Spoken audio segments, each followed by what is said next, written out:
choices, which, in my opinion, are not too difficult. Do we continue to fund big oil and big pharmaceuticals and big agriculture to the tune of billions and billions and billions of dollars each year? Do we continue to send about $25 billion a year that should be going to our greater New York area to other parts of the country?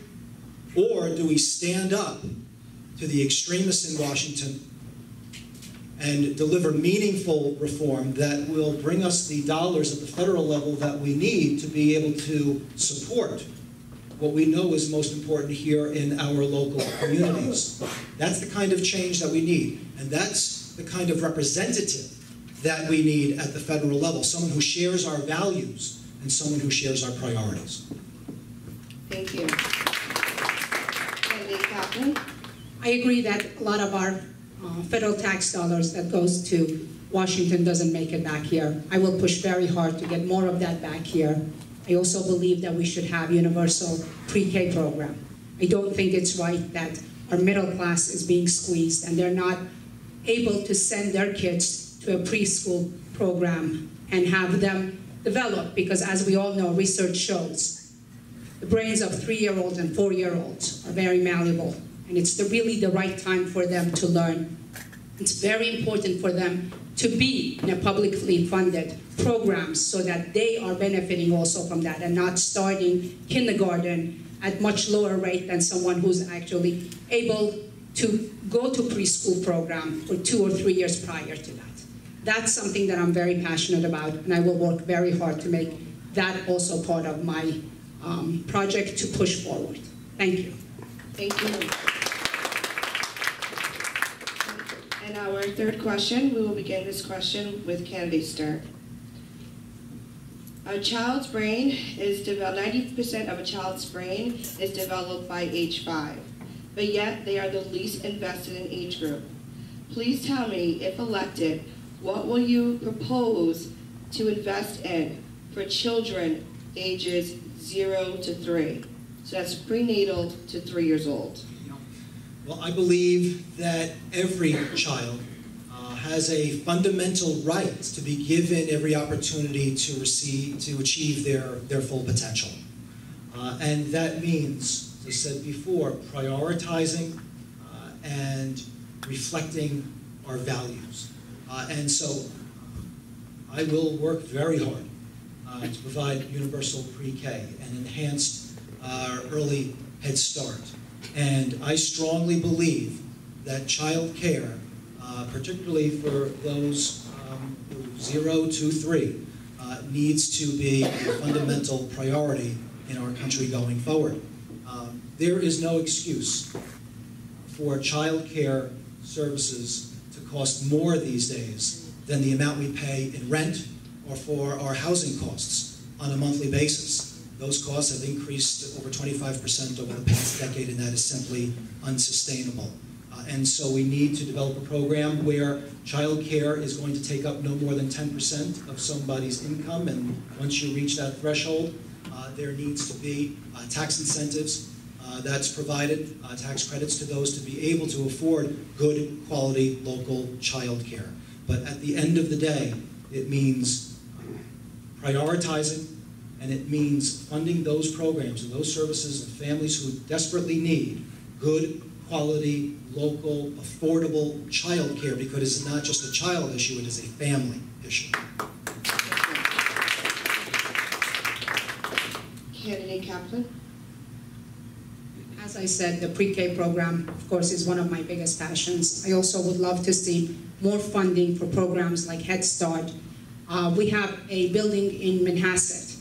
It's an EOC building, Economic Opportunity Center, where it houses child care program, also Head Start, and programs like Hoops on the Hill, and also Adventures in Learning.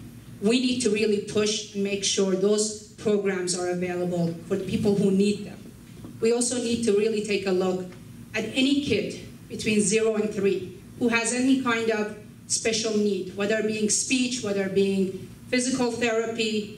We need to make sure that we give those, we're able to give those assistance at those times, because it's those 3 years or 5 years that are really crucial, that could make a big difference in a child's life. Thank you. Thank you.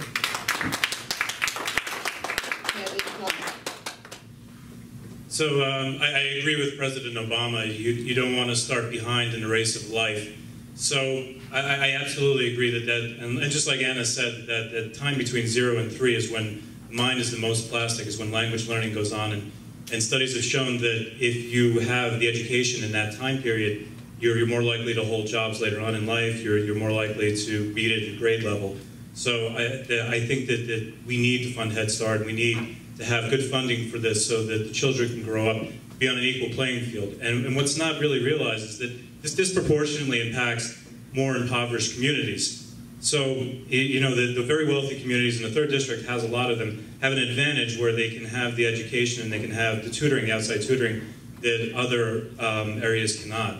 So I would really like to see an equalizing of the gap between the rich and the poor, even within our district, but throughout the country and throughout New York State.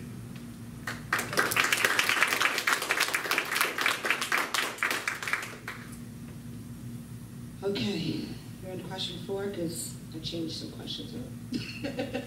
Thank you. All right, question 4.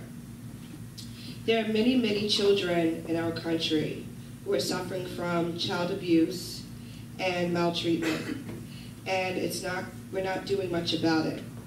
If elected, how will you address this issue? And we are starting with candidate Stern, right? I think I lost my order. Thank you. So that was candidate Kaplan. Thank you.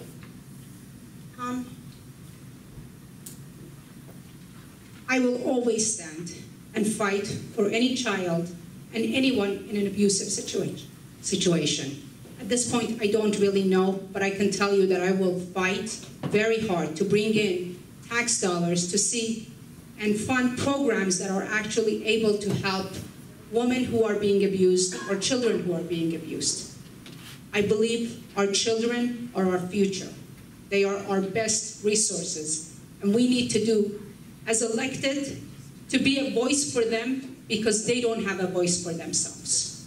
I've done that before in my town council seat, and I promise I will continue to do that on a congressional level. Thank you. Before you begin, I just realized that candidate John Kamen has arrived. Thank you. There's a name tag on your seat. And I will repeat the question again. Okay, and then we're going to go to Jonathan Clark. My order. And then I'll figure it out. Okay, so the question that we're at is many children in America are being abused and faced with maltreatment. If elected, what will you do to address this? So for me, child abuse has a lot to do with the fact that we don't have funding for mental health. So, I mean, obviously, if someone abuses a child, they have to have mental health issues. So what I would want to do is expand our Medicaid, Medicare so that it can cover more mental health related issues. And, you know, you have to break the cycle of abuse. So we also have to pay attention to the children who have been abused, because it turns out that studies show that someone who is abused later in life turns out oftentimes to use that same treatment on their children. So not only do we have to have mental health for the people that do the abusing, but we have to have more of a structure in place for the people who have been abused, because we want to stop it before it turns to another generation.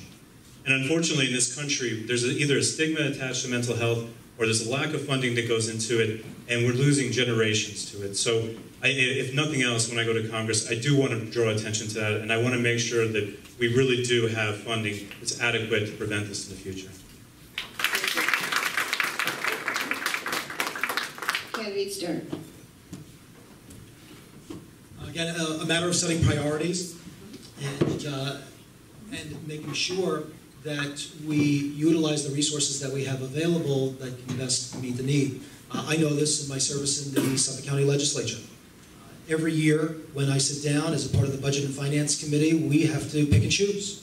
We have to make some very difficult decisions during particularly challenging times as to which programs we are going to be able to fund, which ones we are going to have to reform, which ones we are going to have to change fundamentally, and which ones ultimately we're going to have to eliminate. But I'm very proud of the fact that every single year, when we sit down to look at our budget to determine which programs we are going to fund, which ones that we believe are the most critically important to serve our community, that those programs that serve our children, that have a particular expertise in child abuse, those that have a particular expertise when it comes to serving those victims of domestic violence, that those organizations, those programs, each and every year are at the very top of our priority list. And as we go through that list and we say, great program, but we're going to need to do better. Great program, but perhaps not this year. Those are the programs that I have always made sure remain properly funded so that they can provide the best possible service to those who need it within our community. It also means making sure we have a strong law enforcement effort, particularly when it comes to child protective services. This is something that I know very well when I meet with the commanding officer of our local precinct to make sure that child protective services operates very well to protect our children. Thank you. Thank you.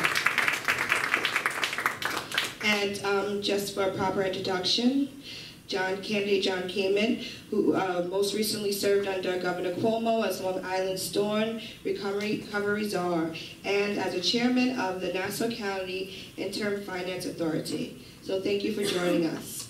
And the same question goes for you. Oh, just to remind you of some rules quickly. We kindly ask that you remember that this is a forum, not a debate. Please answer as how you would address the issue in the question without referring to another candidate's answer. You must remain seated and have 90 seconds to answer each question. There is no interruption of any candidate's answer by another candidate. Our assistant, Christina, will control the time. The blue side, which she showed you blue sides, means you have 15 seconds left. Red side is a hard stop. Thank you. Thank you, and I apologize for being late. I am an attorney and I practiced in family court. I served as a district court judge years ago before I was town supervisor and then worked for the governor. One of the key issues, I think, when it comes to child abuse is making sure that there is a safe haven for somebody who is a victim. And that goes for the spouse, that goes for the child, all who are suffering and potentially suffering and at risk. There needs to be support services, there needs to be access to that haven, and I think there needs to be proper funding.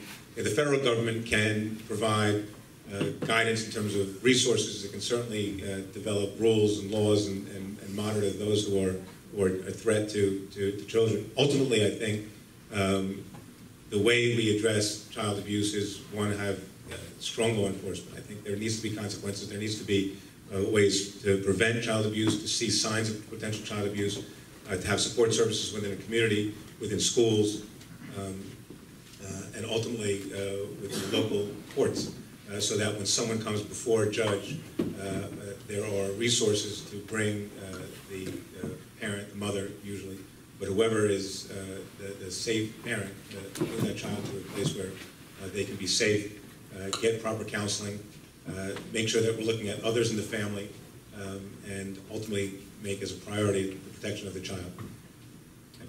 Thank you. Okay, the next question will begin with candidate Kamen. And what change, if any, would you like to see pertaining to the Common Core initiative? I think there's a lot of problems with Common Core. I think the way it was presented, the way it was created, Common Core comes from, we started with previous administrations, No Child Left Behind, then the federal government's jumping into education, and there's this positive concept of saying, let's have a national curriculum that we can uplift kids and we can compete internationally. The problem is when we assess ourselves against other countries, we're not counting correctly. We came up with a Common Core curriculum that is a couple grades higher than where most kids are prepared. If you're struggling, it's almost impossible to catch up. The people who designed Common Core have corporate interests. They're not educators. They're not administrators. People who actually were impacted by Common Core, the parents, the kids, the educators and the administrators were not involved in how the testing was done, and now the testing that they associated with the curriculum is used in a punitive way against the teachers, taking the administrators out of their role, which is to oversee teachers. What we need to do is take many steps back, not just put a moratorium on it, but we need to go back to the drawing board, include the people that are affected by this, including the teachers and administrators. We need to take the testing component away from the curriculum, so that when a kid takes a test that's longer than the bar exam, by the way. I mean, there's third graders taking a test that are less lengthy than someone trying to take a bar exam to become a lawyer. That we're using our testing process to help educate kids, not for other persons to collect data and things that aren't accepted. Thank you. Candidate Clark.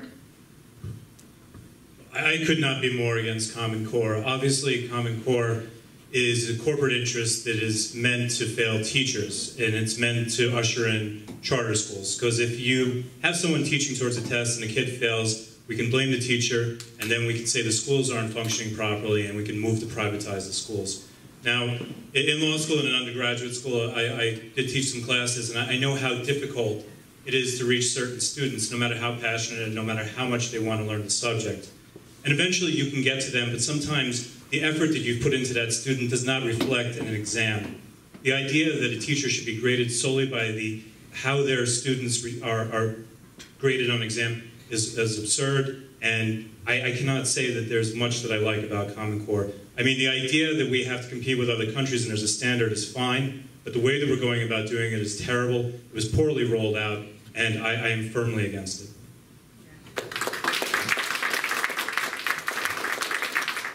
Candidate Stern. I am also firmly against the Common Core and the elements and how it was rolled out. And the question was, what would you like to see changed? Yeah, if anything. I would like to see changed what goes on in the Stern living room with my children having to study for 4 tests a night every single night, because that is what is required of them. I would like to see the atmosphere of high-stakes testing that goes on day after day after day and takes away from the creativity and the fun and the real value of a public school education. And we all know in this town and in our surrounding areas that we have some of the best school districts, some of the best administrators, some of the best teachers. Right? In large part, that is why we live here. And it's one of the things that we're so proud of. And so when you have a program that was rolled out very poorly, one that has not produced the kind of beneficial impact that we would have hoped, now, with this delay, it is my great hope that whatever comes next will utilize all of the talents that we have right here in our home communities. And that means community members, it means school board members, it means administrators, it means teachers, it means parents of our children to play that important role. To determine, yes, we need standards, we need to make sure that every child in every community has every opportunity to get the best possible education. But there has to be an important element of local control that will help determine the best methodology for our local communities. Thank you. I too am against the Common Core. Yes. When you see 51% of the people opt out, that clearly is an indication that this is not working. I think we missed an opportunity here. This needs to come from bottom up. It really needs involvement of parents, teachers, administrators, because they are the ones who know the children and what their needs are. I am all for testing, but I don't think this is the way it needs to be done. And right now, the way it stands, it takes all the love of learning out, and it's all about a test. We need to go back for that love of learning and have our kids really enjoy what they're learning, and of course have a standard, but this is not the way to do it. And I promise, once elected, I will push very hard to get as much federal dollars as possible to bring it back and let each community decide for themselves what's right for them and their school district. Thank you.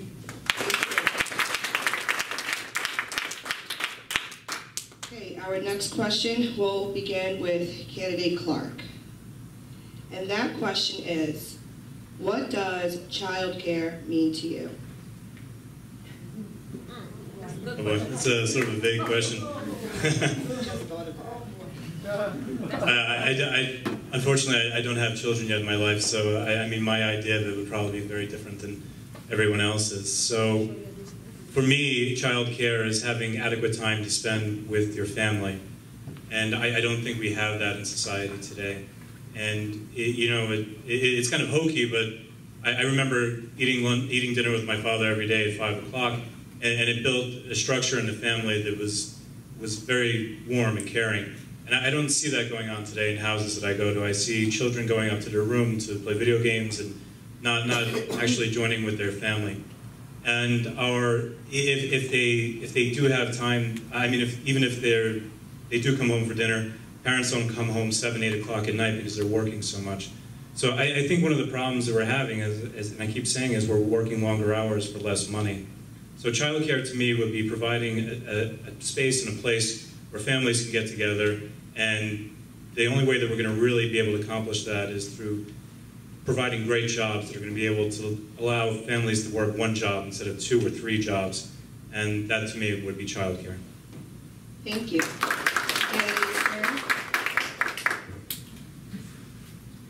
Both of my children went through childcare programs.